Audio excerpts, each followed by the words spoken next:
Hello hi అందరికి good evening అండి. ఏం చేస్తున్నారు, ఎలా ఉన్నారు? అంతా కుశలమే కదా? అంటే మూవీస్తో బాగా ఎంజాయ్ చేస్తున్నారు కదా? మన టీఎఫ్ఈలో ఈ మధ్య డేట్స్ కిందకి పైకి పైకి కిందకి అన్ని చేంజెస్ అవుతూనే ఉన్నాయి.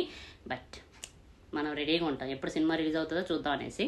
ఈ మధ్య ప్రైమ్లో బాగా మూవీస్ వచ్చాయండి, అవన్నీ కవర్ చేస్తున్నాను. 1 by 1 రివ్యూస్ వస్తాయి చేస్తున్నాను. విల్ సీ అనమాట ఎలా వస్తుంది. నెక్స్ట్ ఏంటంటే ఒక చిన్న డైలాగ్ చెప్తా అండి. అంటే డైలాగ్ కాదు, నేను నా ఓన్గా అప్పుడప్పుడు మనము ఏంటంటే రెగ్యులర్గా ఒక 24 hours టైం ఉంది అంటే మనం మన కోసం 1 hour అట్లీస్ట్ 1 hour స్పెండ్ చేయాలనేది నా పాయింట్ అనమాట. నేను నా చిన్నప్పటి నుంచి ఫాలో అవుతున్న పాయింట్ అది. ఏంటి అంటే 1 hour మన కోసం మనం యూటిలైజ్ చేయాలి.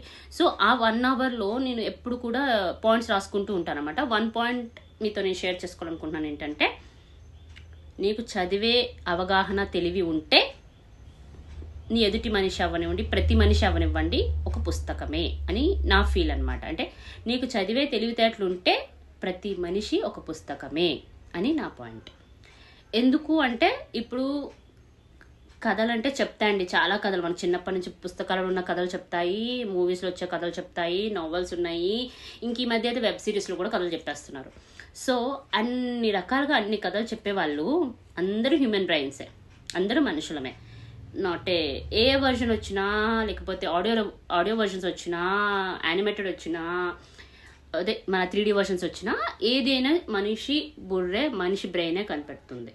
సో అంతటి గొప్ప బ్రెయిన్స్ మన హ్యూమన్స్కే ఉంటాయి కాబట్టి, సో మనకి మన సెల్ఫ్ చెక్ ఏం చేసుకోవాలంటే ఎదుటి మనిషి ఎంతవరకు మనకి హెల్ప్ అవుతారు. ఈవెన్ దో అంటే ఆయన నుంచి మనం నేర్చుకునే క్వాలిటీస్ కూడా మనకి హెల్ప్ అవ్వచ్చు కదా. అందుకోసమే సో మన ఎదుటి మనిషిని ఎప్పుడు కూడా మనం ఎలా ట్రీట్ చేయాలంటే ఒక పుస్తకంగా ట్రీట్ చేస్తే వాళ్ళ నుంచి good qualities, bad qualities filter చేసుకొని మనకి అవి ఎలా యూజ్ అవుతాయి అన్నది నేర్చుకుంటే అదొక చాలా పెద్ద లెసన్ అనమాట. అదొక పార్ట్ ఆఫ్ జర్నీ. అది మన లైఫ్కి చాలా యూజ్ అవుతుందని నా ఫీల్. సో నేను అది కంటిన్యూ చేస్తానండి. అంటే ఎప్పటి నుంచో చేస్తూ వస్తున్నాను. చాలా మంచి మంచి విషయాలు నేర్చుకున్నాను నేను అలాగా. ఇవన్నీ మనకి ఎక్కడ చెప్పరండి, ఏ పుస్తకాల్లోనూ ఎక్కడ ఏ సినిమాలో చెప్పరు. మనం చూసి నేర్చుకోవాలి, తెలుసుకోవాలి. రేపు పొద్దున వాడికి 40 yearsలో కష్టం వచ్చిందంటే 40 years వచ్చినప్పుడు మనం ఆ తప్పు చేయకూడదు అంతే. అది ఒక కార్నర్లో చిన్నగా నోట్ రాసి పెట్టుకోవాలి. అంటే మనం స్టూడెంట్స్ నోట్స్ రాసుకుంటాం కదా, ఇది ఇంపార్టెంట్, ఇది వెరీ వెరీ ఇంపార్టెంట్ అని. అలా కొన్ని పాయింట్స్ మనం నోట్ డౌన్ చేసుకుంటే life will be very relief.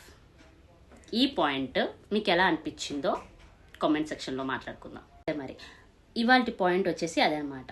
నీకు చదివే తెలివితేటలు ఉంటే ప్రతి మనిషి ఒక పుస్తకమే. కరెక్టా కాదా? కరెక్ట్ అనిపిస్తే కామెంట్ చేయండి, నచ్చితే సబ్స్క్రైబ్, షేర్ కూడా చేయండి. ఉంటా మరి, సీ యూ.